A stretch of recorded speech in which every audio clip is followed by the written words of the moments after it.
So what you're looking at now is the live version of OpenEyes, which has now been running across Moorfields and its 13 satellites for almost 2 months.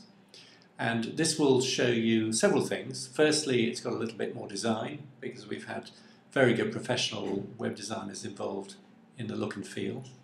It will also show you the booking functionality. This is all it does at the moment. We're currently adding more modules, but at present it does booking from the whole pathway from adding a diagnosis, selecting procedures, to giving the patient a date. So if we log on and we go to the home page, and we can find a patient by number or name. But let's start by looking at my diary. So this is my diary for the next week. As you can see, it's not very busy, but that's because it's a demo. I can assure you I'm a lot busier than this. If we select the next 30 days, you can see my diary stretched out over time. And there is a patient on the 18th of April. And if we want to look at the details of that patient, we just click on the hospital number and we go straight to the patient record. And you can see here the familiar layout with OpenEyes, with the events on the left-hand side, grouped in episodes of care, and the display of the event in the area on the right. Now let's just take a new patient. So we'll go back to here. And here we have a test patient. And I'm going to list this test patient for an operation.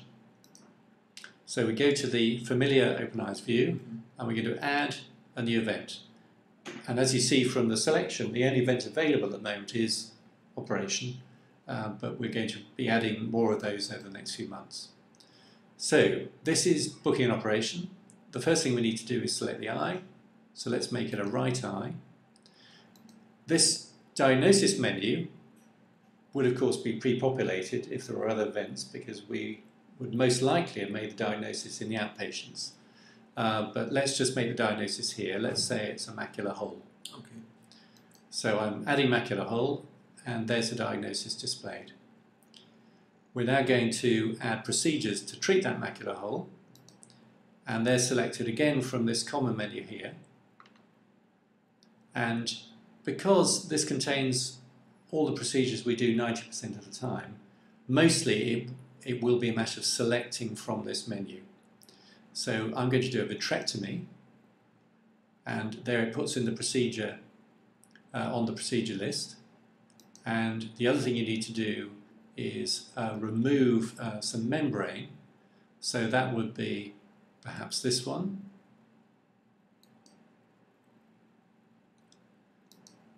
And finally, I'm going to inject some gas.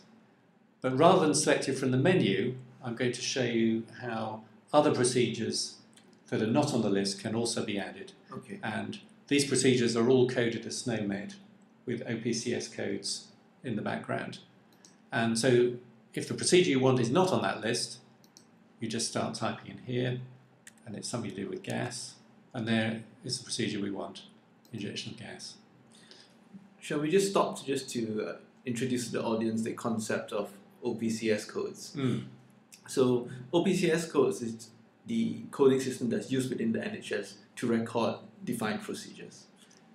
That's right. They're very important not only for sending information back to the Department of Health, but they are also the currency of HRGs, which are our unit of payment. Yep. So no OPCS codes, no money. Okay, important stuff. So they're very, very important for secondary care for a hospital trust. The problem with OPCS codes is they're not quite granular enough to give clinicians the information they need.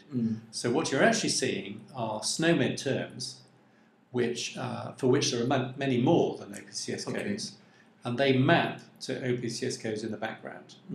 So the clinicians are not limited by the OPCS codes as to what they can say they're going to do to the patient. Right. Okay. So what we have now are the list of procedures which make up the operation. So we've got our diagnosis, our list of procedures. We're happy with that. We're going to move on. This is going to be quite a difficult case, so I'm going to click Consultant Required. Patient's happy to have it under local anaesthetic with sedation. This is suitable for a day case, as are most of our operations, so we can leave that. And we're going to do the operation at City Road rather than one of our other 13 sites where we operate. It's a routine case, and that's the date that we decided to do the operation, the decision date. But what we want to do now, because we'll be doing this sitting in front of the patient, is ask the patient when they want the operation. This is all good patient choice. So to do that, we click on Save and Schedule Now. If the patient didn't want to decide there and then, we can click on Save and Schedule Later, and they can ring in with a date. But we're going to do that. And this gives us a view of the diary. And there are helpful colour codes here.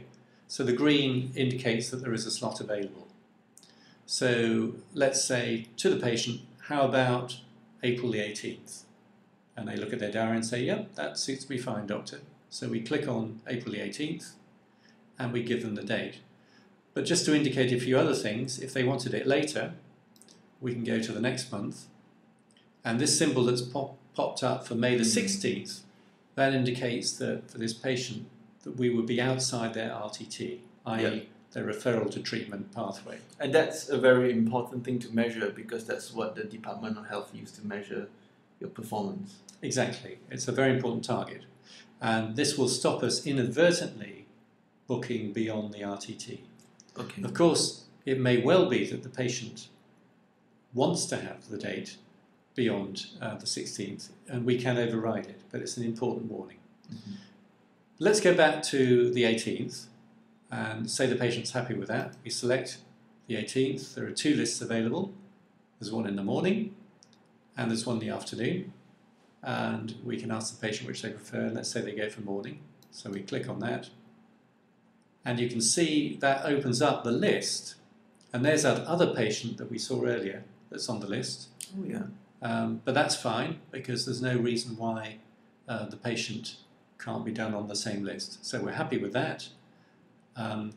We have the opportunity to add some comments, either about the whole operating list or about the patient themselves. And you remember I said this was a consultant-only patient because there are, say, some complications. So we put those here, just to remind us of any thoughts we might have had at the time. And when we're happy and the patient's happy, we click Confirm Slot. And that's it. That's excellent. That's almost like what Choose and Book should be. Yeah.